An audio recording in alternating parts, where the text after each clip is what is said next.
దగ్గర కొట్టింది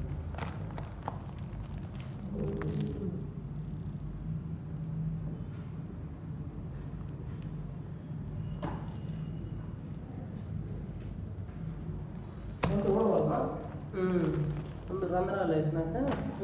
ముందు గోతం తెచ్చుకోమని అయితే వీటన్నిటిని దాంట్లో వేసుకొని ఆ రోడ్డుపై పెట్టుకొని బయట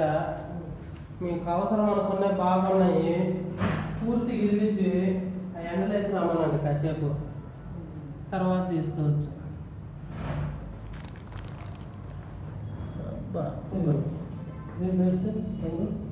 దీన్ని నాకు పెట్టుకోకపోవచ్చు కాదు కలిసే పర్లేదు రెండు అట్లా ఉండదు దాంట్లో వేస్తే